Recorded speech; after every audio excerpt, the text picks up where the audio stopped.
Madame, Monsieur, bonsoir. Bienvenue dans ce journal tout en images. Voici les titres. La Martinique a été largement arrosée une grande partie de la journée lors du passage d'une onde tropicale. En pleine saison cyclonique, l'heure est à la vigilance de tous les instants, notamment en ce qui concerne le réseau électrique. EDF assure être prête à faire face, tout comme les clients qui se ruent vers les enseignes spécialisées en outillage. C'est un événement qui promet de faire vibrer plus d'un. Le Martinique Rally Tour rassemblera cette année une trentaine de concurrents. Parmi eux, celui qui jouera à domicile. Caméra embarquée avec Simon Jean-Joseph qui a fait vrombrir son moteur ce matin à Trinité. D'un champion à une championne, Sandrine Greda est actuellement en Martinique. L'ex-basketteuse mondiale s'engage désormais auprès de la jeunesse. Un devoir de transmission dont elle nous parlera en fin d'édition.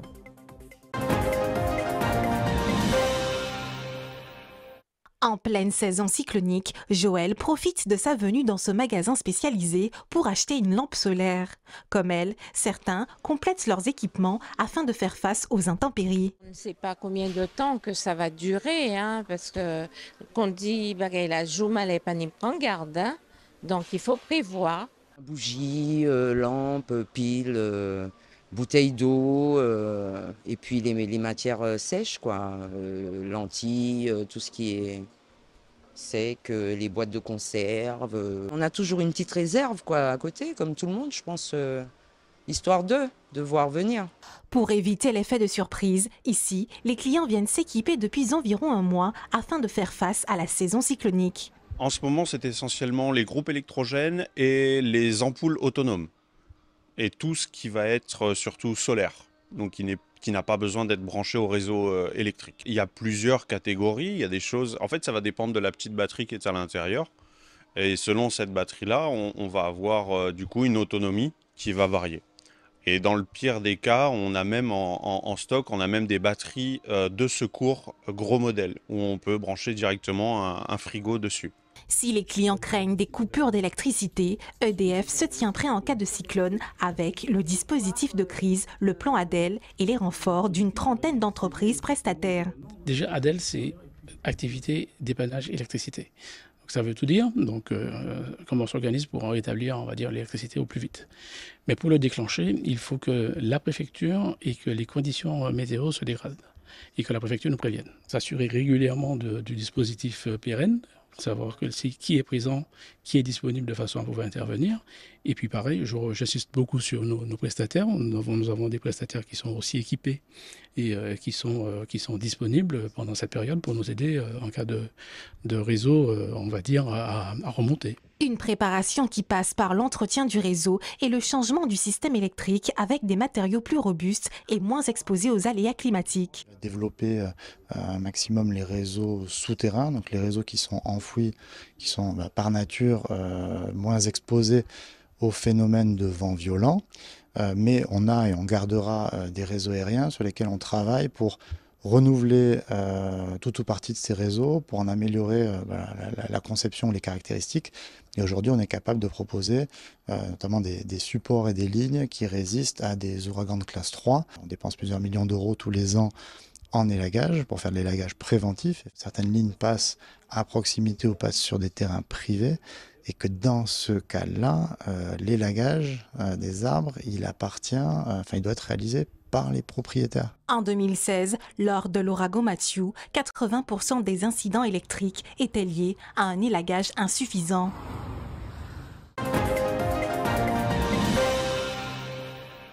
Demain matin, dès 6h30, une opération Molokoï prendra le départ du rond-point de Mangovulsin en direction de l'ARS. Une action lente mais symboliquement forte menée par la CDMT pour alerter une situation devenue insoutenable au CHMD, le seul hôpital psychiatrique de Lille. L'établissement tourne avec 40% de médecins en moins que ce qu'il faudrait comme dotation pour tourner de manière efficiente. C'est une situation qui s'est dégradée sur plusieurs années, à tel point qu'on arrive aujourd'hui à ce qu'un médecin soit présent sur les urgences par jour, sur une amplitude de 10 heures à peu près, de 10 à 12 heures, ce qui est épuisant pour ces médecins.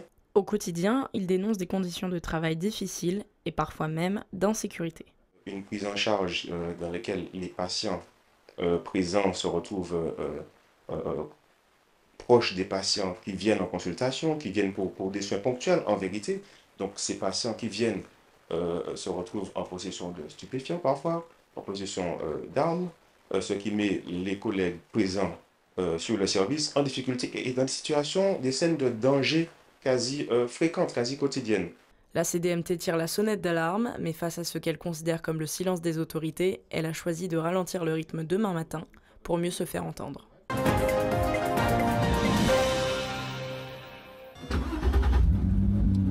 Frisson garanti pour les invités du jour, quelques minutes à bord et les voilà bluffés. Ce n'est pas tous les jours qu'on embarque avec un champion au volant. À quelques jours du Martinique Rallye Tour, Simon Jean-Joseph partage sa passion à pleine vitesse. Une démonstration musclée mais millimétrée. Ils ont vécu l'expérience de l'intérieur et ça change tout.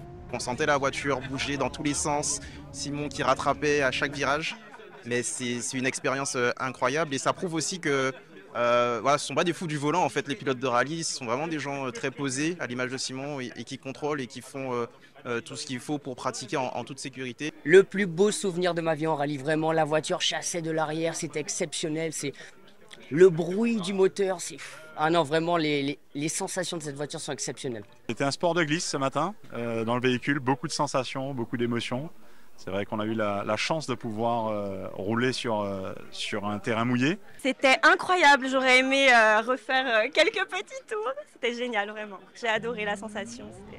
Au volant de sa Porsche de compétition, Simon Jean-Joseph casse les clichés. Oui, le sport auto peut être spectaculaire sans être dangereux. Sur ces terres, le pilote martiniquais veut surtout partager une passion maîtrisée, loin des idées reçues. Je suis dans un état d'esprit, je veux dire, de partage et de moments assez exceptionnels avec le public martiniquais. Je cours pour mon plaisir, je fais ça vraiment parce que j'aime ce que je fais. Je prends plaisir à faire le Martinique Rallye Tour parce que c'est un rallye bien organisé. Et j'ai envie de passer ce moment avec le public ici, à Fort-de-France déjà vendredi soir, et puis sur des spéciales avec les copains samedi, dimanche. Prêtée par Cosson Sport Event, la Porsche impressionne. Objectif, marquer les esprits, mais aussi sensibiliser. Pour ses propriétaires, frapper fort, c'est aussi transmettre les bons réflexes. On est venu ici l'année dernière avec une 3 litres, une version un petit peu plus ancienne. Voilà, Simon a gagné ce rallye, donc on voulait absolument revenir avec une voiture un tout petit peu plus préparée. Donc c'est une voiture de nouvelle génération avec un moteur de quelques chevaux supplémentaires. Voilà, c'est une version 4 litres. Le châssis est un petit peu différent aussi, mais voilà, c'est vraiment une auto qui est fabuleuse parce qu'elle a la puissance, la performance, le poids et bien sûr le bruit pour le MRT. Le rendez-vous est d'ores et déjà pris du 24 au 27 juillet. Les moteurs rougiront pour de bon au départ du Martinique Rallye Tour. Un plateau relevé, des pilotes venus d'horizons variés et un circuit pensé pour conjuguer spectacle et sécurité. Pour l'organisateur du Martinique Rallye Tour, l'objectif est clair, mettre en lumière le sport automobile sous un angle nouveau. Le MRT veut s'imposer comme un événement moteur du sport tourisme, vitrine de la Martinique et levier économique pour le territoire. Ce sera une belle épreuve cette année. On a un beau plateau. On a à peu près une cinquantaine d'équipages. On a un haut du tableau avec de belles voitures. On a, je crois, pas moins de 5 rallyes 2. On a une belle Porsche. Au-delà du rallye, on essaie de créer un événement et de s'inscrire dans une direction de sport-tourisme. Donc, il apporte beaucoup de crédibilité à ce projet-là, en tout cas. On a un peu moins de 300, en fait, pour organiser ça. C'est pas évident, c'est très lourd comme organisation. On commence à organiser ça à peu près 6 mois avant. Et on a plein de contraintes, notamment, par exemple, pour faire une super spéciale en plein Fort-de-France. Rien que cette partie-là, ça demande autant d'efforts que la réalisation du reste du rallye. Dans la salle de formation de l'IMS, l'équipe de Jeux et Enjeux en pleine réunion de rentrée.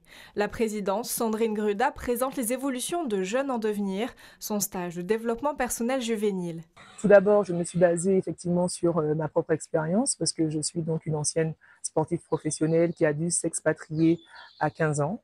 N'étant pas outillée à vivre en toute autonomie dans ce pays, j'ai dû me former seule et donc je me suis basée sur ça. J'ai aussi observé les jeunes martiniquais, leur comportement, À ce moment-là, lorsque je crée l'association, il y a à peu près 65% des jeunes qui s'expatriaient pour poursuivre leurs études. En tout, comptez une participation de 490 € pour 6 mois de stage en classe de 12, 100 heures de cours dispensés pendant les week-ends et les vacances. Carnet de stage, uniforme, horaire à respecter, téléphone portable interdit, un cadre de travail strict pour des résultats efficaces. Et parmi les ateliers obligatoires, nous retrouvons donc 6 ateliers éducatifs et 3 ateliers sportifs. Donc dans les 3 ateliers sportifs, il y a basket, natation, athlétisme. Dans les 6 ateliers éducatifs, nous avons méthode 3C, psychologie, finance, éloquence, business et Martinique Quiz. Dans l'équipe des anciens stagiaires, ce programme a transformé Elena, 17 ans. Aujourd'hui, elle veut permettre à d'autres jeunes entre 14 et 16 ans de se challenger. Rentrer dans l'association pour agir pour les jeunes. Comme on m'a aidé, j'ai voulu aider également, accompagner les jeunes qui s'inscrivent au stage et qui sont peut-être un peu perdus, qui appréhendent un peu. Voilà, j'ai eu envie de les accompagner à justement, comme moi, devenir la meilleure version d'eux-mêmes, tout simplement.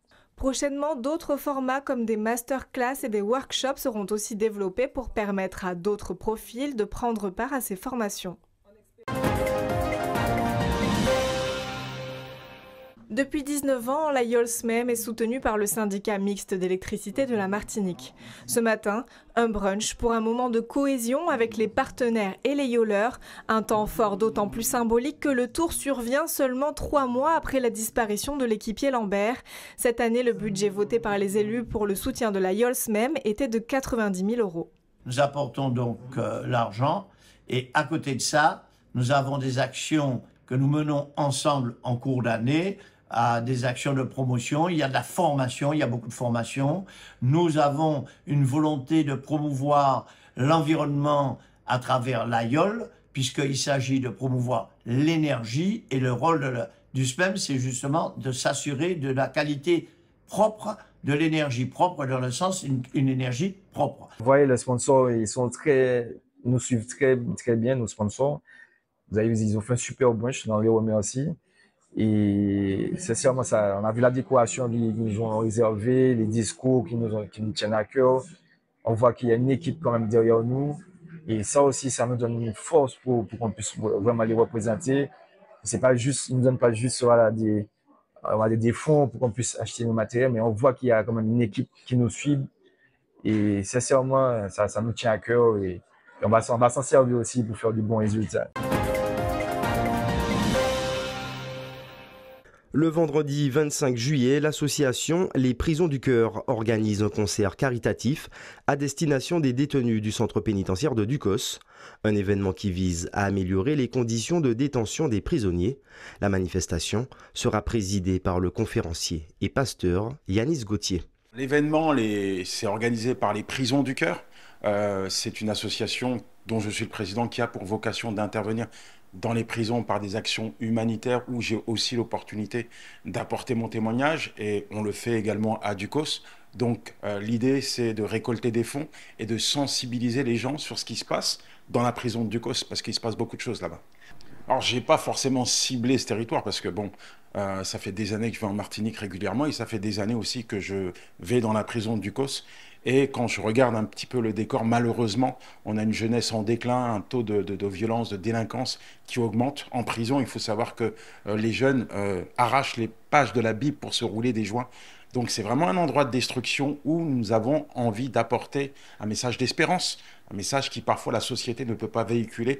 Mais nous, au travers de nos valeurs, nous croyons que Dieu est capable de changer ces jeunes et de les réinsérer à leur sortie de prison. D'excellents retours.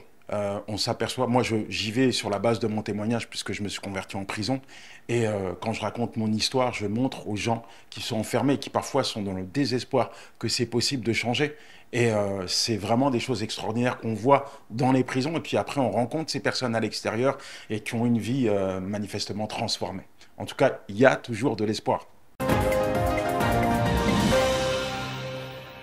Si vous souhaitez donner votre sang, le camion de collecte de l'EFS sera demain de 8h à 14h sur la place Aimé Césaire au Carbet. La Maison du Don, quant à elle, vous accueillera entre 11h30 et 17h30.